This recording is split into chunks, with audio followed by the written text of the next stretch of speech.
vamos a mantener ahí en la carta de los Filipenses. Mantenga su Biblia, su aparato, donde usted vea su Biblia disponible, porque vamos a estar viendo varios pasajes en las Escrituras. Y empezando con este capítulo 4, vemos que la palabra paz en el Nuevo Testamento, por ejemplo, se ve aproximadamente 50 veces tenemos la palabra paz.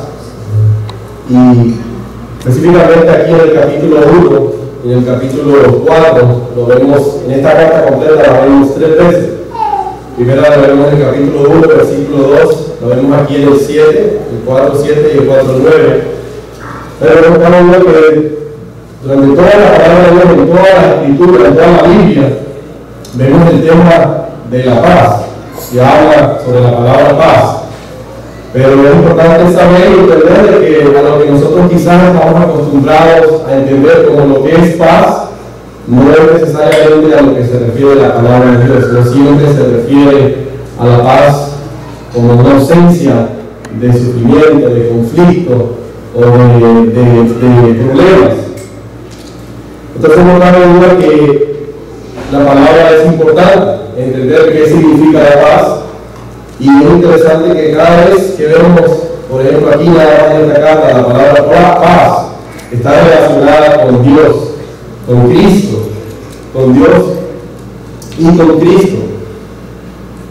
Entonces eso nos tiene que llevar a la conclusión de que la paz genuina, la paz que va más allá de un simple pensamiento, de un simple sentimiento, la paz genuina solamente puede proceder entonces de Dios y la podemos encontrar solamente en Cristo Jesús. Esa paz que va más allá de solamente un pensamiento, de solamente un sentimiento, solamente la podemos encontrar y procede de Dios, de Cristo Jesús.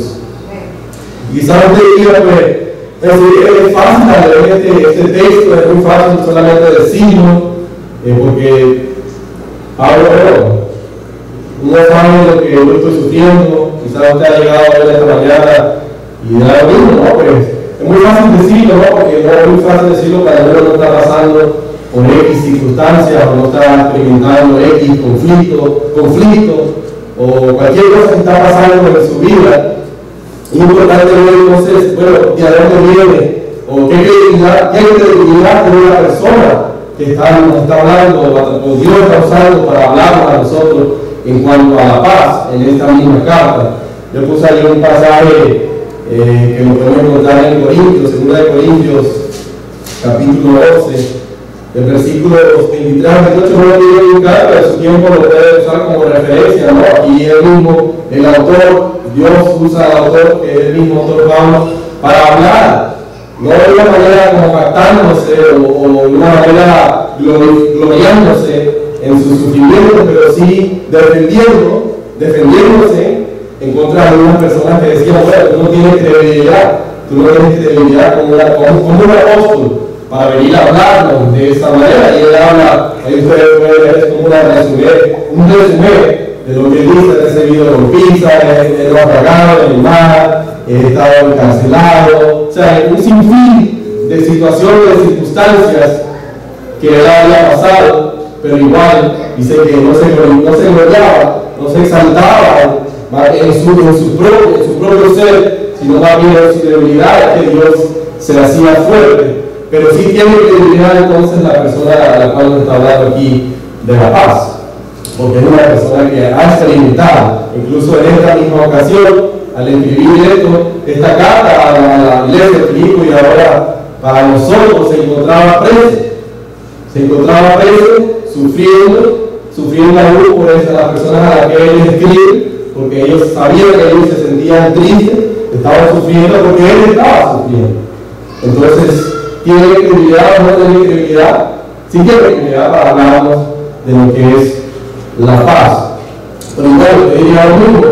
Bueno, sí, es muy fácil decirlo, pero no es tan fácil cuando uno está experimentándolo y decir, por ejemplo, lo que él dice en el versículo 6, perdón, el versículo 4, alegres, insisto, alegres. Es muy fácil decirlo cuando uno está experimentando, pero también no nos debemos de sentir mal, ¿no? Porque si miramos lo que él dice, nos dice en el capítulo 4, ese mismo capítulo 4, versículo 12, vemos que no es algo natural de nosotros. Vamos a leer lo que dice el versículo 11. Dice: no digo esto porque esté necesitada, pues he aprendido a estar satisfecho en cualquier situación en que me encuentre. Sé lo que es vivir en la pobreza y lo que es vivir en la abundancia. Otra vez, he aprendido a vivir en todas y cada una de las circunstancias, tanto a quedar saciado como a pasar hambre, tener de sobra como a sufrir escasez. Entonces no lo podemos sentir más. Usted dice: bueno, yo mucho tiempo siendo cristiano, siendo seguidor de Cristo, pero no, eso para mí es algo muy distante, algo muy abstracto. Alegrarme, sentir gozo, sentir paz en medio de situaciones difíciles o circunstancias difíciles, no se le sienta mal, porque él dice aquí que esto es algo que hay que aprender. No es algo natural, no es algo natural del cristiano que sienta paz en medio de una situación que no traiga paz, que no dé paz, en medio de una situación que también produce ansiedad, que se puede decir que es lo opuesto a la paz. No es algo natural de nosotros, es algo que tenemos que aprender. Entonces, si es algo que tenemos que aprender, es un regalo de Dios. Por eso yo titulé el sermón: hay que buscar la paz de Dios, hay que buscar, porque es un regalo, es natural de nosotros y es algo que aprendemos a vivir de esa manera, aprendemos a vivir de esa manera. Entonces es un regalo de Dios, pero hay que buscarlo, y eso es lo que vamos a hablar esta mañana. ¿Cómo podemos buscar esa paz de Dios, que es un regalo, ¿verdad?, que solamente procede de Dios, que solamente en Dios podemos encontrar una paz genuina que nos pueda ayudar aún en medio de nuestras circunstancias, cualquiera sea, a poder regocijarnos en medio de nuestras circunstancias? Pero es necesario que la busquemos, pero hay que pensar, y es lo que vamos a ver rapidito de esta manera. Hay que buscarla, es un regalo de Dios, procede de Dios, Él es la fuente de nuestra paz, Él es nuestra paz, pero hay que buscarla porque no es natural de nosotros. Hay que aprender a vivir y hay que aprender a pensar, hay que aprender a pensar, y eso es lo que vamos a ver en esta mañana. Pero antes de que pasemos a este versículo 6, les voy a decir algo rapidito para que podamos entender el por qué alégrese, insisto, alégrese, ese mandato. O sea, es un mandato que no es opcional. Estamos llamados a alegrarnos, a regocijarnos, dice la nueva versión. Pero para poder llegar ahí, rapidito quiero explicarles algo rapidito que no los quiero confundir, pero para explicárselo, por ejemplo, hay una palabra que se llama, es un verbo, que se dice un verbo imperativo y un verbo indicativo, y esto nos va a ayudar a entender ese alegres. Por ejemplo, si usted ha ayudado en algún momento a leer en la carta a los romanos, por ejemplo, usted sabe que en el capítulo, quizás no sepa, pero para que usted entienda, capítulo 1 al 11, dice todo lo que la naturaleza del ser humano, que somos justificados por la fe, no por las obras, estamos ahora unidos a Cristo, un sinfín de cosas. Y entonces en el capítulo 12 nos dice: por lo tanto, teniendo en cuenta toda la misericordia de Dios, ahora ustedes entreguen su vida como un sacrificio. ¿Ven? Ese es lo indicativo. Entonces todo lo que ustedes son ahora, entreguen. Ese es el imperativo. Si usted ha leído la carta de los Efesios, por ejemplo, es la misma manera de escribir la carta. Del 1 al 3, hemos sido predestinados, llamados, de acuerdo a la voluntad de Dios, hemos sido escogidos, hemos recibido la bendición, estamos en Cristo, en las regiones celestiales, por gracia, que somos salvos, no por obra. Y entonces el capítulo 4 dice: por lo tanto, ahora dignos del llamado que Dios les va a ver, los indicativos y los imperativos, pero nunca podemos hacerlo al revés, nunca podemos llegar de aquí hacia allá. Es decir, que si yo hago todo esto, entonces todo esto es real para mí, y a veces cometemos ese error. Si yo hago todas estas cosas, pues entonces todo esto es una realidad para mí. No es al revés, es en lo que somos fluye de lo que nos manda a hacer ahora nosotros. El imperativo fluye del indicativo. O sea, hacemos porque Él ha hecho primero por nosotros. Todo lo que Él ha hecho por nosotros ahora nos llama a hacer por Él. Por ejemplo, aquí también nosotros en la iglesia, ¿no? Si alguno de ustedes no ha pasado por el discipulado, que es mi deseo y es la oración de todos nosotros aquí, que en algún momento usted pueda pasar por un discipulado. Si no lo ha pasado, le animamos y hay personas disponibles para que puedan discipular. Pero si usted lo ha pasado, usted se familiariza de que siempre hablamos de los 5 puntos, ¿verdad? De la gracia, el hombre, Dios, Cristo y fe. ¿Qué decimos? Que es solamente un regalo gratuito, inmerecido, ¿verdad? Alguien tuvo que pagar un precio, pero el que lo recibe gratis. ¿Por qué? Porque el hombre es pecador, está instituido de la gloria de Dios, no puede salvarse a sí mismo, por eso es pecador, por eso nos separa el pecado de Dios, por eso viene la muerte. ¿Pero por qué? Porque Dios es santo, es perfecto, no nos puede aceptar así como somos, ¿verdad? Tiene que castigar nuestros pecados, futuro, presente, y futuro, pasado y presente. Pero dice que se ha entregado a Jesús, ha venido la persona de Jesús para recibir el castigo en nuestro lugar como un sustituto, ¿verdad? Porque Cristo es un sacrificio perfecto, hombre, Dios, único que puede cargar con la ira de Dios y cancelar y justificarnos y darnos entonces ahora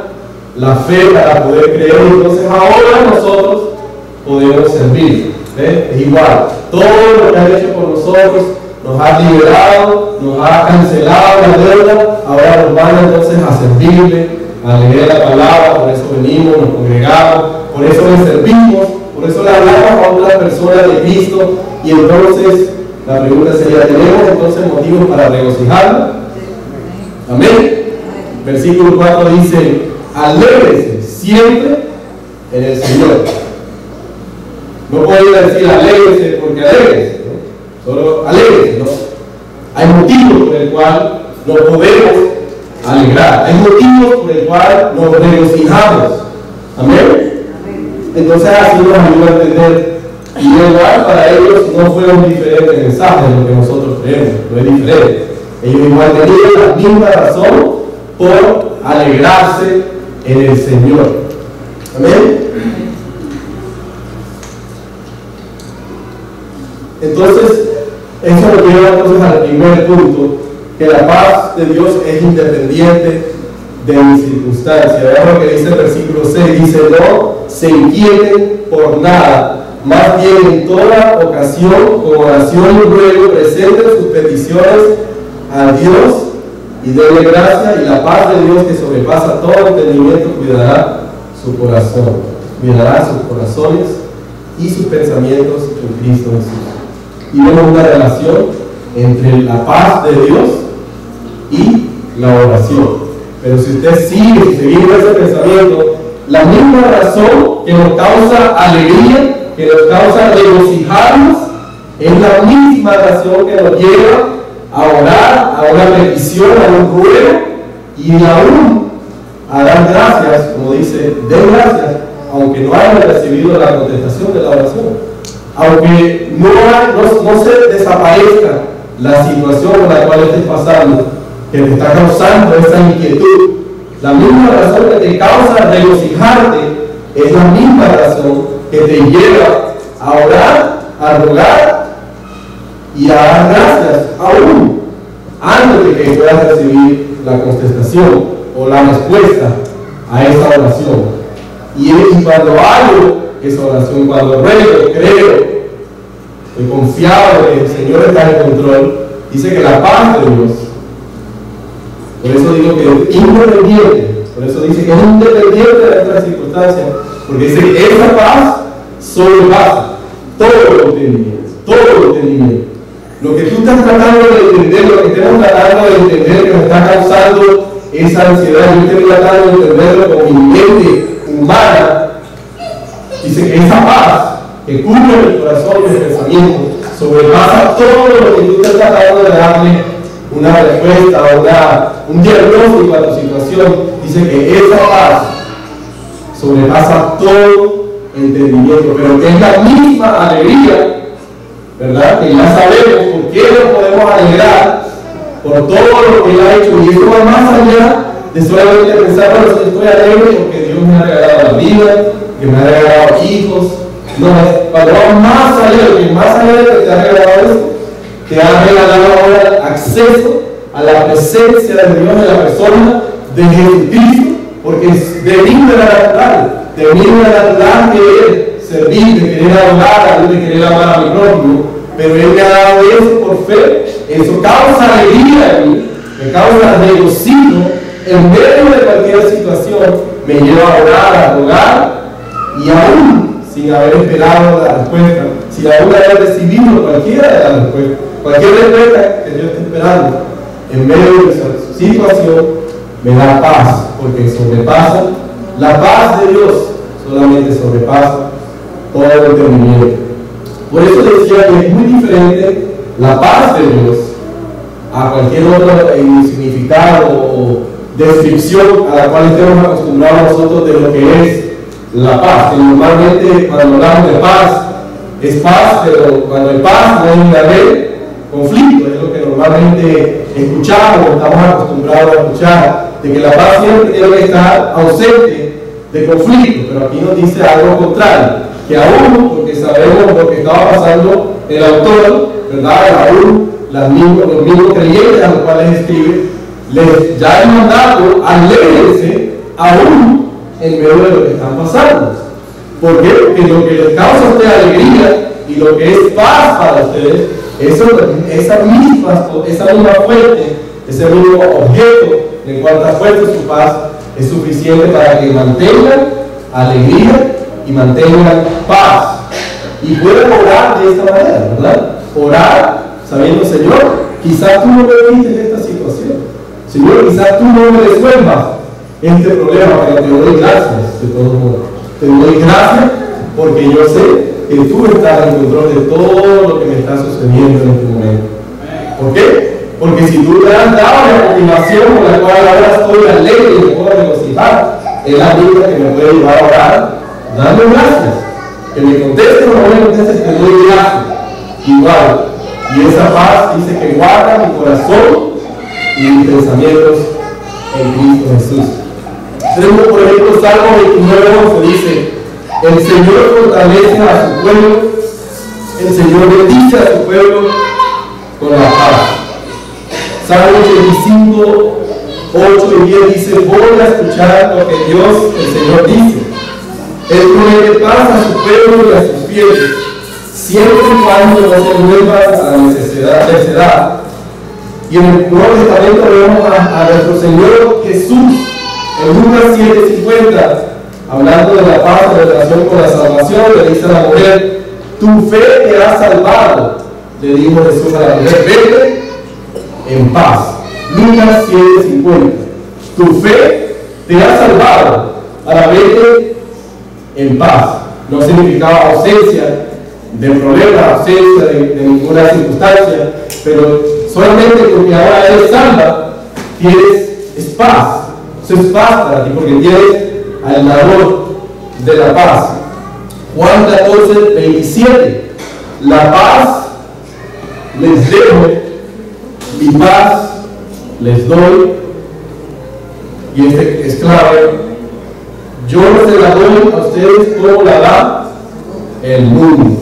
Que eso nos lleva entonces al próximo punto. Y por último, Efesios 2:14, porque Cristo es nuestra paz. Entonces la paz que nos da el Señor no la puede dar el mundo. ¿Ven la diferencia? No es la paz a la cual estamos acostumbrados, pero la paz que nos da el Señor solamente en Él procede y de Él se produce la paz.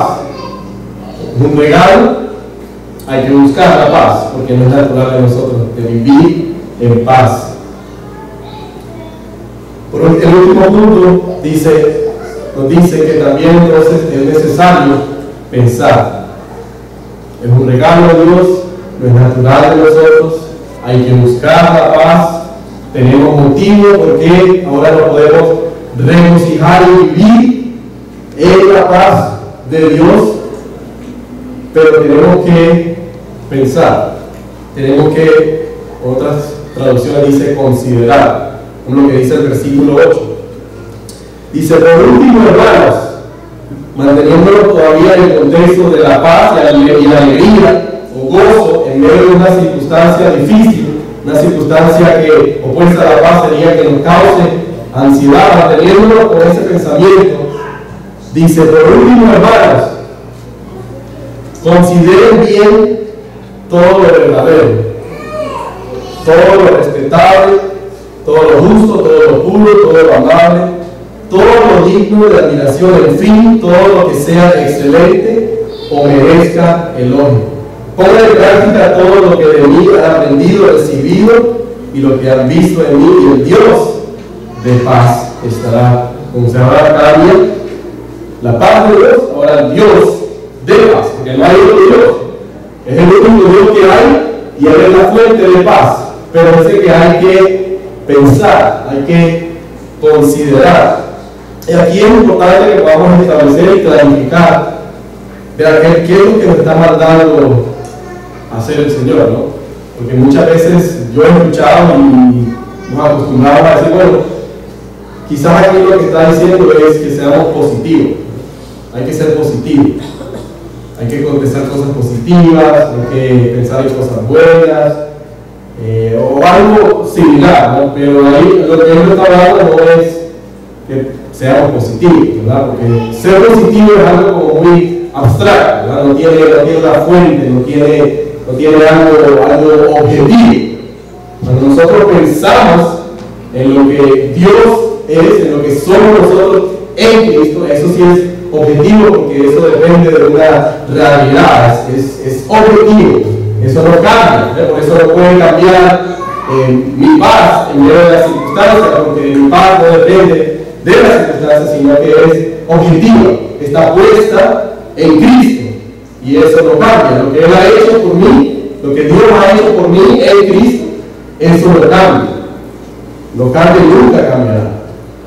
Pero entonces no puede ser solamente piensa positivo, piensa en cosas lindas, ¿no? Un paraíso, un paisaje lindo, piensa en eso, ¿verdad? Sería lo que alguien podría decir, bueno, piensa en lo bueno, lo puro, pero no es lo que nos está diciendo. Entonces es importante clarificar que no es eso.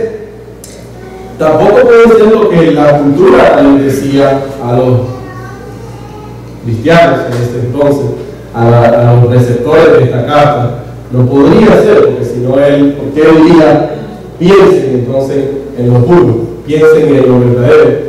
Entonces nosotros tenemos que pensar, no puede ser entonces lo que nuestra cultura tampoco determina que es verdadero. No podemos pensar en lo que la cultura nos dice que ahora es verdadero. ¿Y qué es lo que nos dice la cultura? Estamos siguiendo todavía en el tema de qué es lo que opuesta a la paz, que es la ansiedad. Cuando la cultura nos dice, si tú estás inquieto, ¿cuál sería la solución? Nosotros estamos diciendo, de acuerdo a la palabra, que nosotros tenemos que buscar la paz y debemos entonces pensar, considerar. Pero la cultura no nos dice eso, la cultura nos dice opuesto. La cultura nos dice, no pienses, no pienses.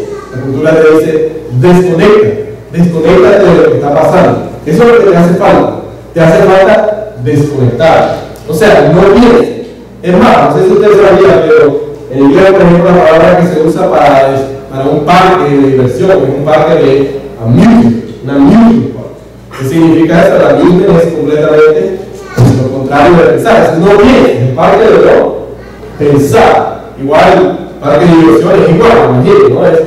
La diversión es defiende tus pensamientos, no pienses, mejor diviértete y no pienses, ¿verdad? Entonces, la cultura nos dice opuesto, nos dice no pienses, la palabra dice piensa, considera, la cultura nos dice no pienses. Usted puede ir a una librería, cualquier librería, y yo se lo puedo asegurar, se lo garantizo, y vaya a la sección de espiritualidad, no tiene que ser cristiana, secular obviamente, y vaya a la sección de libros de autoayuda. Ninguno de esos libros le van a decir que piense. Ninguno. Lo primero que le dicen es, no pienses en tu situación. Porque piensa cómo sería tu vida si esa situación desaparecería de tu vida. O, no es que sea de acuerdo con técnicas de relajamiento, pero dice, usa técnicas de relajamiento. O que dice la cultura, no. Esta semana has trabajado muy duro. Tienes que relax, happy hour. Siéntate ahí y prende el televisor. O sea, no pienses. Pero no cabe duda que la palabra nos dice al revés. En estas situaciones debemos de pensar. Tenemos que pensar, pero vamos a ver qué es lo que tenemos que pensar.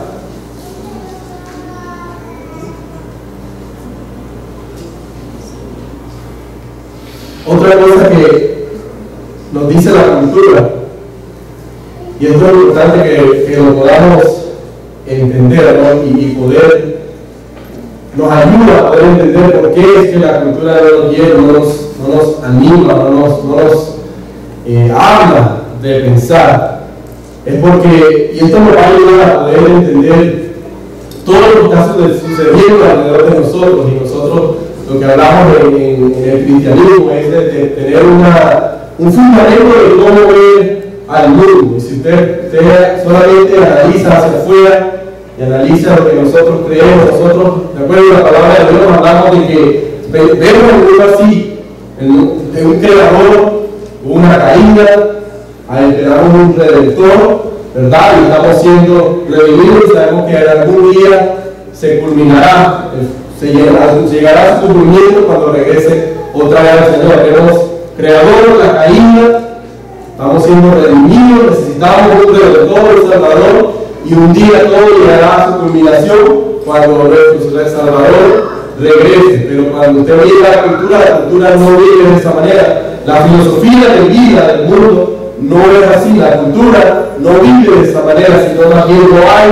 creador, ¿verdad? No hay creador, estamos esperando. Más bien cada uno de nosotros definimos lo que es verdad, lo que es el comportamiento, lo que son las leyes morales, porque no hay un creador. Entonces, como para qué tener que darle cuentas a un creador, estamos esperando lo que es una utopía, o sea que algún día todo el mundo va a pensar igual, todos llegaremos a pensar igual, porque de todos modos la conducta, los morales son relativos. Por eso es que no podemos ver a la cultura para ver qué es lo verdadero. Y así es como está guiándose nuestra cultura. Pero nosotros, como cristianos, como creemos en un creador, creemos que en un mundo caído, que nosotros también vivimos en un mundo caído, que también estábamos caídos, pero que estamos siendo redimidos, ¿verdad?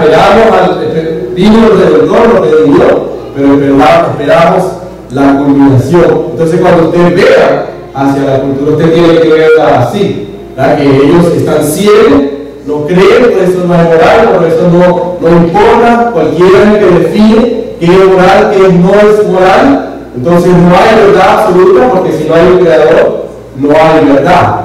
Pero entonces cuando nos dice aquí, piensa en todo lo verdadero, no podemos mirar a la cultura. Cuando dice piensa en todo lo puro, todo lo amable, no podemos mirar hacia la cultura para definir qué es lo puro, qué es lo bueno y qué es lo verdadero. Pero al revés, tenemos que considerar, pensar, lo que Pablo dice aquí es, piensa todo lo que es verdad para ti, todo lo que es una realidad para ti ahora en Cristo Jesús. Piensa quién eres tú en Cristo Jesús. Piensa, considera todo lo que es Dios es para ti, y lo que ahora Dios dice que tú eres una nueva criatura.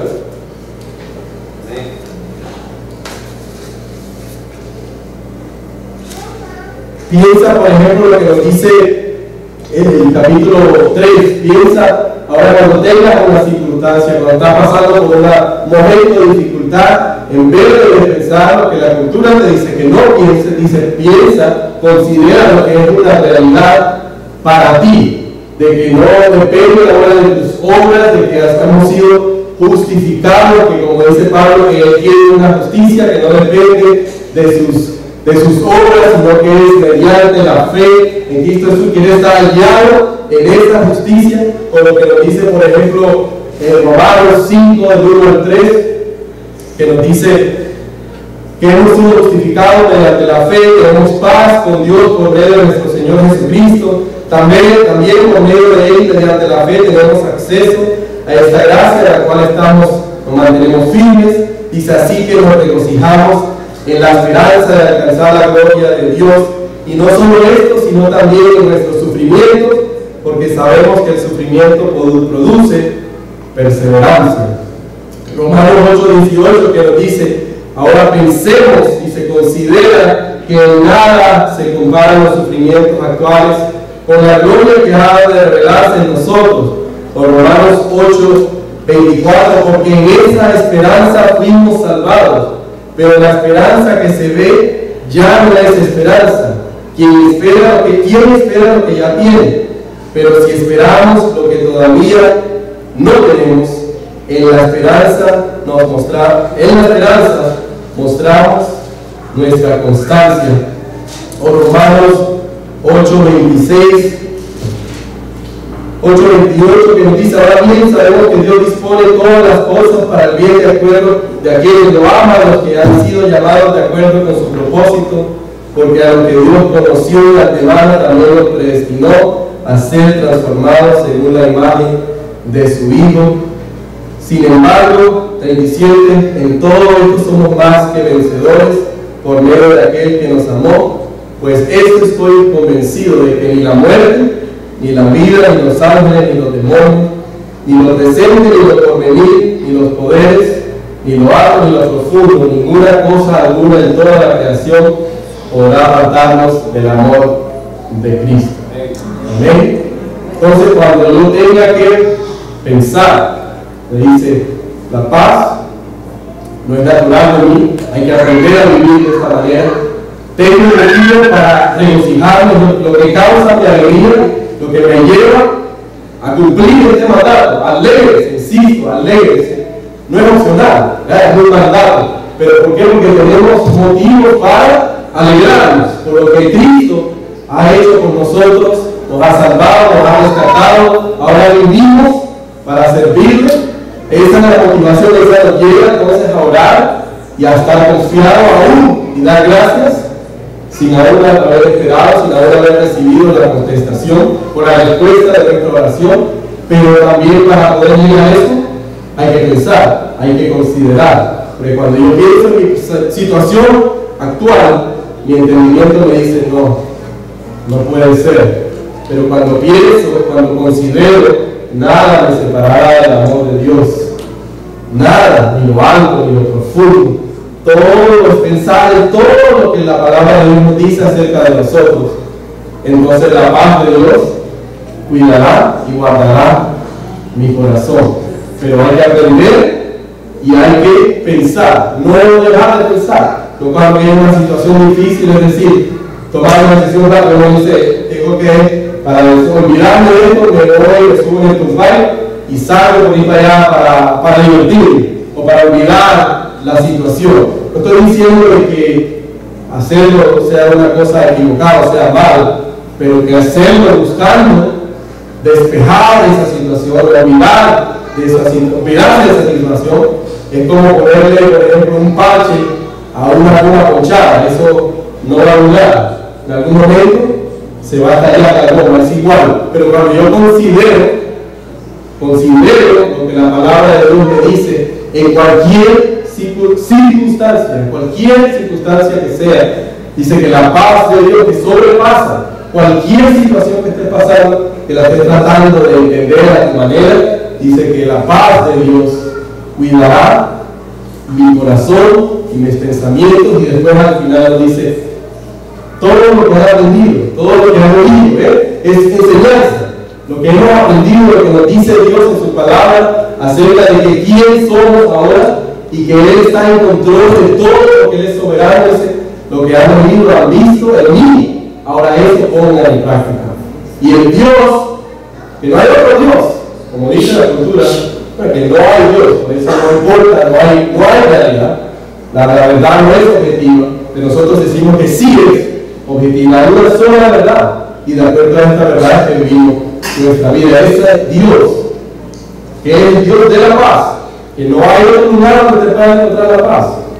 Él cuidará y guardará nuestros corazones y nuestros pensamientos. Si en este momento usted dice, bueno, yo he buscado paz de otras maneras, tenemos esperanza, porque como dice el apóstol, él aprendió, no fue natural que él aprendió a vivir de esta manera.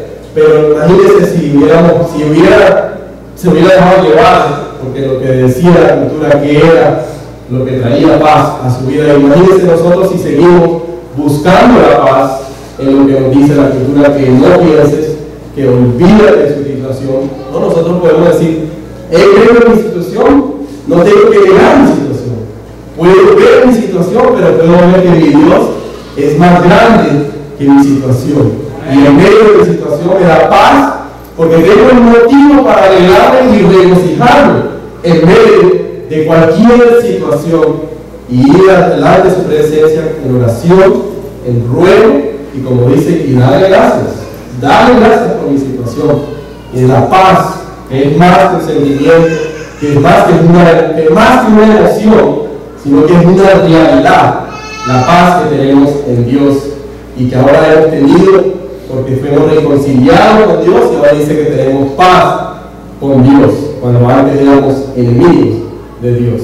Amén. Que el Señor nos ayude, que es el desafío para mí y para todos, que el Señor nos ayude a poder continuar, si ya lo estamos haciendo, o ser recordados, o reanimados, de pensar lo que la palabra de Dios nos dice para buscar nuestra paz. Lo dejo con un último versículo que se encuentra, uno de mis favoritos, 2 Corintios, capítulo 4, versículos 17 y 18, que nos dice, pues los sufrimientos ligeros y efímeros que ahora padecemos, quizás usted no está sufriendo como en esta ocasión el autor o los creyentes por sufrir por ser cristiano, ¿no?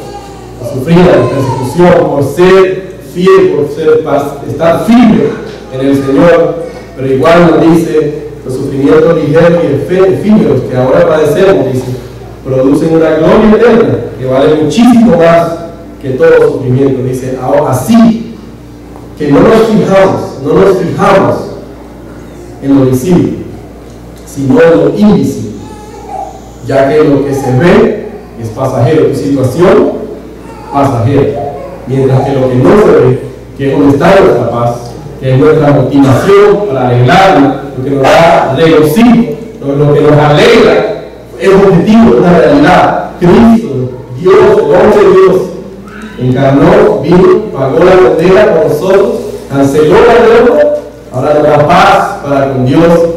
¿Y qué más regocijo podemos tener o esperar? Eso es lo invisible, porque no lo podemos ver, pero lo que vemos es pasajero, pero lo invisible es eterno. El Señor nos bendiga.